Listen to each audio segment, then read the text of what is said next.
everyone, and welcome to my TEDx talk about Hopecore. So, imagine it's 1996, and you're a teenage boy coming from the middle of the mountains. Let's name you Steve. Your dreams, your ambitions, your hopes drive further than these outposts. And so for the next 9 months, you're sent to the most brutal training camps to become part of the world's most feared army units, the Gurkhas. Now, Gurkha soldiers originally come from Nepal, and they serve nations internationally. For example, the British Army. And Steve, like many others of his peers, trained in these vicious battles. And determined to become a Gurkha, he traveled 17 hours, 16 minutes, and 33 seconds to the beginning of his hope. So, what is Hopecore? Well, Hopecore actually comes from the influence of social media. For example, Instagram, TikTok, Reddit. It's where people post photos, videos, quotes to help them feel invincible. But Hopecore's principles are timeless. And an example of this is Steve's journey. Growing up, Steve wasn't as fortunate as some of you may be here. But he decided to change it all. He decided for the next 2 years, he was going to train every day.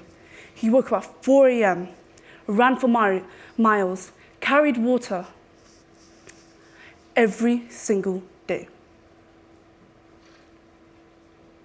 Why? Why did he do this? Well, he did this because he believed that if he endured the pain, he could have a bright future for his family. Now, first, you had to pass the first stage, which consisted of a weight and a height check. You had to be 52 kgs or under, within the height range of 5'2" and over.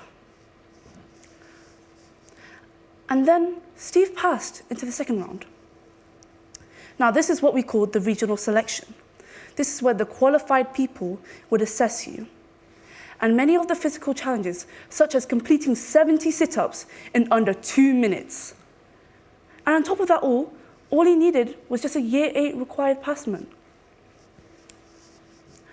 But finally was the make or break it moment. He made it to the final stage in Pokhara.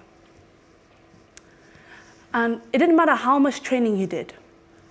If you had a medical illness, you were cut, no second chances. So picture this, a crowded room full of people praying anxiously that their name wouldn't be called out for rejection. The doctor called Steve. He was brought into a room full of nurses and machines. They measured every inch, every measurement. And finally, the doctor said, "You're good to go." Now, this is proof that hope paired with action can become something transformative. But the hardest challenge was yet to come, the Doko test.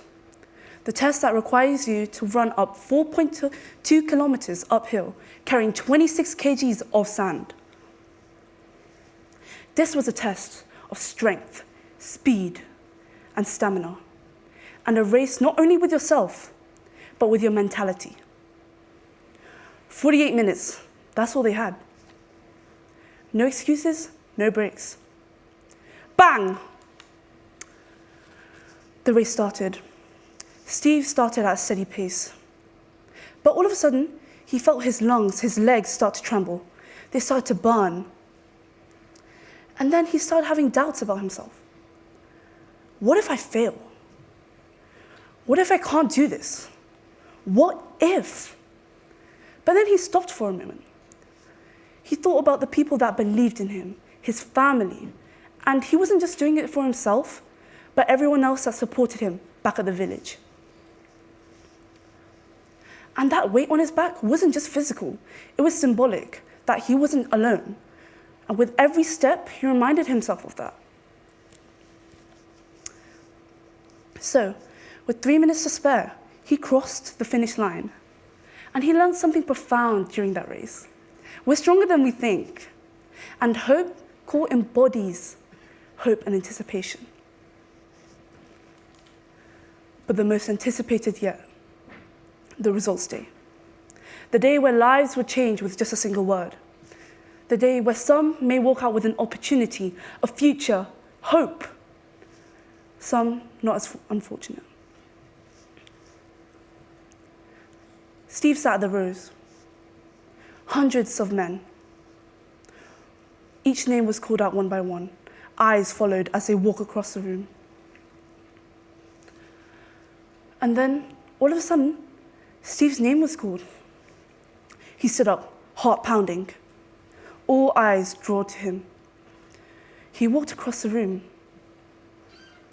And in that moment, he realized how far he'd come. He thought about all the hardships that he had taken just to be here, all the sacrifices. He entered the room, the commander greeting him, saying, "Congratulations, you've been enrolled into the British Army." And among us today, there is Steve, also known as my dad. So, why should you care about Hopecore? Well, you should care about Hopecore because it's about changing your daily mindset, the way that you think every day, and discipline no one understands but yourself. It's about creating sacrifices for today, but opportunities for tomorrow. And no matter how far the journey takes, you take those different paths to become that person. Relief, pride, fear, and hope. They all embody Hopecore. And my father's journey of coming so far showcases that he was unstoppable, a 17-year-old boy traveling 5,000 miles just to reach his dream. So, believe in these better days, even if you can't see them yet. And when you embody Hopecore, you become a force of nature that no one can defeat. So, when you leave here today, I want you to think of the world a little differently. Treat every challenge as a prologue to your success. See every failure as a way to grow, because you're not defined by what happens to you, but how you rise. Namaste. Thank you.